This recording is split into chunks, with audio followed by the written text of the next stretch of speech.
Le 28 novembre 2019, la copropriété québécoise a eu 50 ans. C'est en 1969 que le législateur sanctionnait la première mouture législative qui encadrait ce concept d'habitation collective. Sa teneur s'est fortement inspirée de la loi du 10 juillet 1965 en France, fixant le statut de la copropriété des immeubles bâtis. Il n'y a pas eu de modification législative significative après 1969, sauf lors de la réforme du Code civil du Québec, votée par l'Assemblée nationale en 1991 et pilotée par le ministre de la Justice, Gilles Rémillard. Cette réforme législative est entrée en vigueur le 1er janvier 1994. Alors, la motion d'adoption du projet de loi 125 Code civil du Québec est adoptée.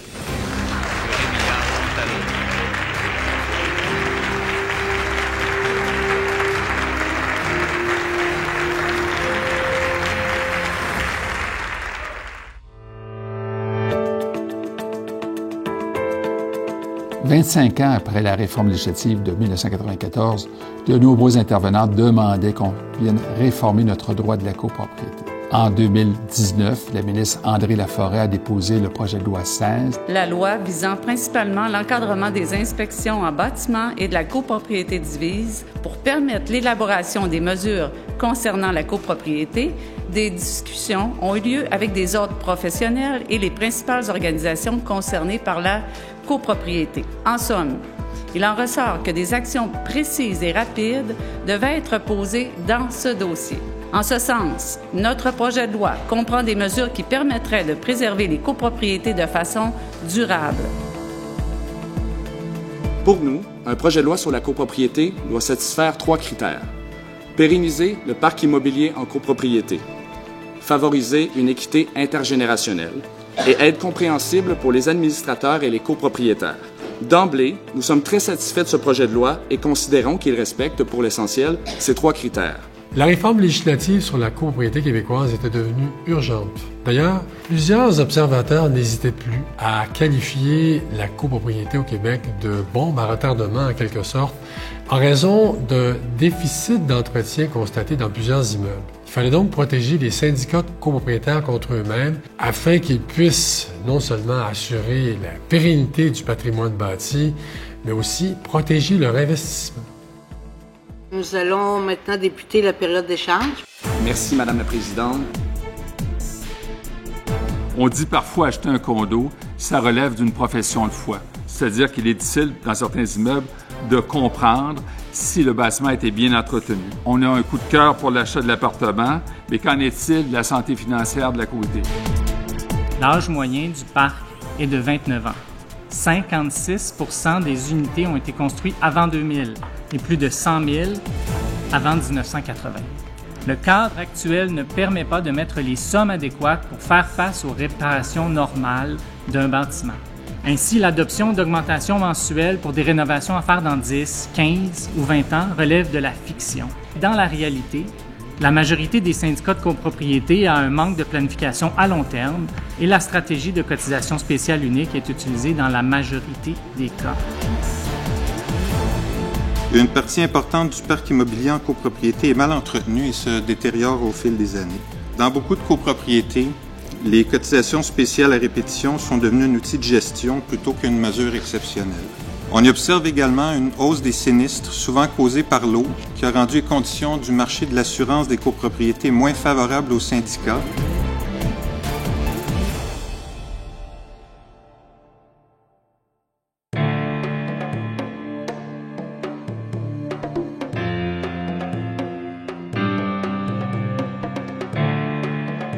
Je salue l'initiative de la ministre André Laforêt d'avoir priorisé le dossier de la copropriété dès le début des travaux parlementaires. D'ailleurs, le projet de loi 16 en est la preuve. Quand je suis rentrée au cabinet, je voulais absolument rencontrer M. Jolicoeur parce que je sais que c'est un doyen, si je peux dire, au niveau de la copropriété. Il m'a mentionné qu'il avait écrit des livres. La première chose que j'ai faite, je les ai lus parce que je voulais savoir qu'est-ce que M. Jolicoeur avait travaillé. Puis c'était quoi la vision de M. Jolicoeur? Alors, je me suis comme un petit peu collée à la vision de M. Jolicoeur pour qu'on travaille en partenariat.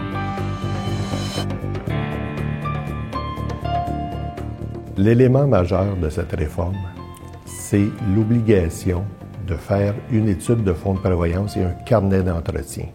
Cela va permettre à la copropriété divise au Québec d'assurer la pérennité des immeubles.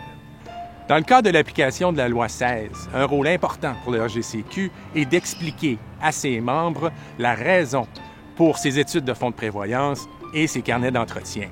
Ils ne sont pas un fardeau financier additionnel pour les syndicats, mais bien une façon d'assurer la pérennité du bâtiment pour le prochain quart de siècle. L'étude de fonds de prévoyance est un document qui vise à évaluer les interventions que la copropriété devra effectuer pour maintenir son actif en bonne condition.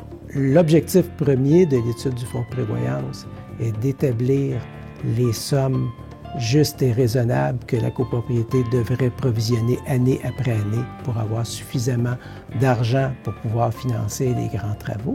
Mais il y a également derrière ça un objectif d'équité intergénérationnelle. Alors, le carnet d'entretien a une incidence sur le fonds de prévoyance en ce sens qu'il permet d'entretenir les éléments de sorte à éviter de les remplacer d'une façon prématurée. Dorénavant, les promettants acheteurs pourront, en vertu de l'adoption du projet de loi 16 qui est entré en vigueur en janvier 2020, obtenir des informations du syndicat quant à l'état de l'immeuble et sa santé financière. Nous sommes très heureux de l'application de l'article 1068.2 à l'effet de la transparence des syndicats de copropriété en regard de l'information qui devra être disponible pour le public ou un éventuel acheteur. Depuis janvier 2020, le promoteur doit fournir un budget plus précis et plus exact car il sera tenu responsable de toute différence de plus de 10 % entre le budget présenté et les dépenses réelles. Mais là, aujourd'hui, on met au moins une base minimale dont les promoteurs vont pouvoir se référer pour déterminer les fonds de prévoyance initiaux. Et ça va permettre, je pense, une plus juste concurrence entre les promoteurs, des prix qui vont pouvoir être plus facilement comparables d'un promoteur à l'autre pour le consommateur.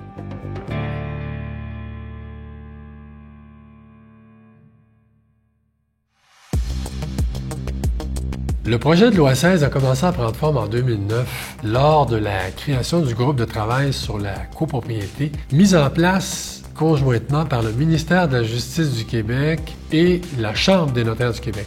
La notaire émérite Christine Gagnon, qui a présidé ce groupe, avait comme principal mandat de répertorier les dysfonctionnements vécus en copropriété divise afin d'y apporter les solutions appropriées. Le groupe de travail sur la copropriété que j'ai présidé a été créé suite à l'intervention de certains praticiens dans la région de Montréal qui ont signalé à la Chambre des notaires des difficultés qu'il y avait en copropriété, notamment souvent l'information qui était disponible pour les acheteurs, relativement aussi aux bâtiments, la qualité des bâtiments, les problèmes qu'il y avait avec les immeubles qui se détérioraient, puis les fonds de prévoyance.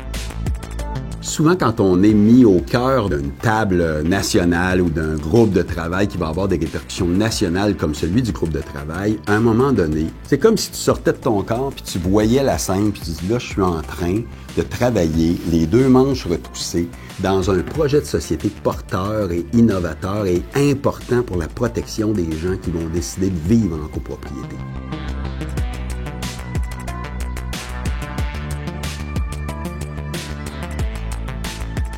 Alors, notre mémoire comportait de nombreuses recommandations. D'ailleurs, le groupe de travail sur la copropriété s'en est fortement inspiré dans le cadre du rapport produit auprès du ministre de la Justice de l'époque, Jean-Marc Fournier. Et le RGCQ avait fait une bonne consultation, si ma mémoire est exacte, avait fait une bonne consultation auprès de ses membres. Donc, avait été alimenté par ses membres, mais sur peut-être l'ensemble des questions qui les préoccupaient et non pas sur un point particulier.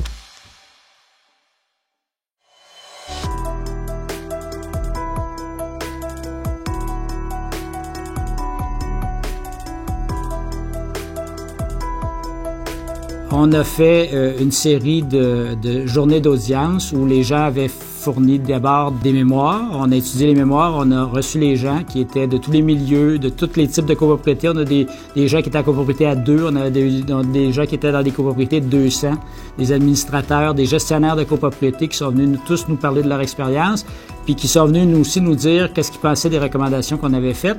Puis la majorité était favorable aux recommandations qu'on avait faites. Une fois qu'on a réconcilié tous les témoignages puis qu'on a fait un bilan de ça, on a fait donc un forum qui a permis de rencontrer tous les intervenants du milieu de la copropriété, les ordres professionnels, les associations de constructeurs, la PCHQ, l'ACQ, la Chambre des notaires, le barreau, l'Ordre des architectes, l'OACIQ, les évaluateurs agréés, tous ceux, en fait, qui, de près ou de loin, œuvrent dans le domaine de la copropriété, où on a discuté pendant, je pense, 2 jours là, de toutes les mesures qui allaient être proposées par le comité. Le RGCQ a non seulement joué un grand rôle dans l'adoption du projet de loi 16, mais il s'est préparé à cette réforme législative. Depuis sa création en 1999, il a été sur tous les fronts, s'est montré proactif et aura donné l'exemple en quelque sorte. Le regroupement des gestionnaires et copropriétaires du Québec, bien entendu, depuis 1999, a réalisé plusieurs grands coups. Je te dirais qu'un des premiers grands coups, en 2008, la création du chapitre de Québec et la création du chapitre de Gatineau ont permis au RGCQ de repousser, si on veut, les frontières du Grand Montréal afin d'offrir de plus de services à l'ensemble des copropriétaires de la province. Ensuite, on a mis en place plusieurs comités à travers le temps. La création d'un poste à l'interne du regroupement au niveau de tout ce qui est recherche et analyse a permis d'approfondir les études du fonds de prévoyance, les carnets d'entretien, les inspections de façade. C'est clair qu'un autre grand coup du regroupement est la création du programme de formation professionnelle à l'ESG-UQAM. Alors bonjour, je me présente, mon nom est Yves Jolicoeur, je suis secrétaire général du regroupement des gestionnaires et copropriétaires du Québec. Le RGCQ et le GUQAM ont créé une formation dédiée à la copropriété divise. Bonjour, mon nom est David Ménassé de la compagnie Équipe Proprigestion. Je donne le cours de gestion quotidienne de la copropriété à l'ESG à l'UQAM. C'est très important pour un syndicat de copropriété d'avoir un gestionnaire de qualité compétent parce que les impacts peuvent être très importants, tant au niveau de la qualité de l'entretien des immeubles que des dépenses qui ne sont pas faites au bon moment. J'ai vu dans ma carrière des copropriétés mal gérées et c'est pas beau à voir. La gestion compétente d'une copropriété est primordiale. À mon arrivée en tant qu'administrateur de notre immeuble, nous avons décidé d'opérer de façon autonome. À ce moment-là, nous ne réalisions pas l'ampleur du travail à être fait, c'est-à-dire un volet technique, un volet administratif, un volet financier, ainsi que la gestion d'une déclaration de copropriété. Nous avons donc fait appel au RGCQ et sommes devenus membres. À travers les années, nous avons réalisé l'ampleur des services qui nous étaient destinés ou que nous pouvions utiliser. Et aujourd'hui, après 15 ans, notre conseil se renouvelle à nouveau et nous sommes toujours membres du RGCQ et toujours en autogestion. Gérer un immeuble, ça prend des compétences, ça prend ça, et je vois mal qu'on dise, oui, il y a des gens qui peuvent gérer 1, 2, 3 logements, oui, le copropriétaire peut le faire, mais il reste qu'on gère le bien d'autrui. Alors, il faut quand même faire attention à qui on permet de gérer le bien d'autrui.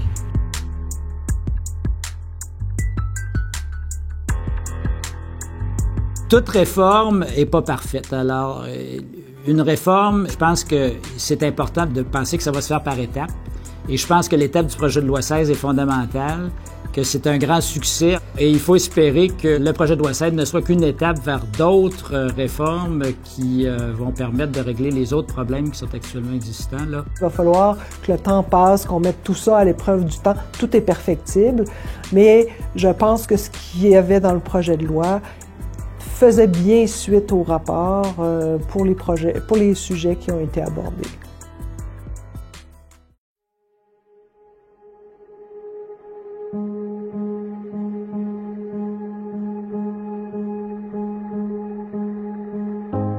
Pour la copropriété, le passé sera fort probablement garant de l'avenir. Des villes comme Québec et Montréal sont engagées dans un objectif commun, soit freiner l'étalement urbain. Pour atteindre cet objectif, on y construira notamment des immeubles en hauteur détenus en copropriété divise. Il y aura donc un nombre croissant de Québécois qui accéderont à la propriété. Mais comment la propriété vivra-t-elle ces 50 prochaines années? Et les 50 prochaines années, je vois que ça va être un domaine d'activité très sécurisant. Il n'y aura pas de surprise, puis c'est ça qu'il fallait faire. Enlever les surprises, puis donner la possibilité à tous les futurs acheteurs de leur faire connaître leurs droits, de savoir c'est quoi qu'ils vont acheter pour ne pas avoir de surprise par la suite. Bien, dans les prochaines 50 années, on va vivre encore une évolution en matière de législation parce que la copropriété, c'est vivant. Ça comporte des individus, ça comporte une volonté en termes de société de densifier le territoire. Donc, on va avoir besoin d'une législation de qualité. Par ailleurs, on va devoir insuffler une culture du logement collectif. On va devoir expliquer aux copropriétaires que pour assurer le maintien de cet actif, il va falloir mieux vivre ensemble, mieux partager ce logement collectif québécois.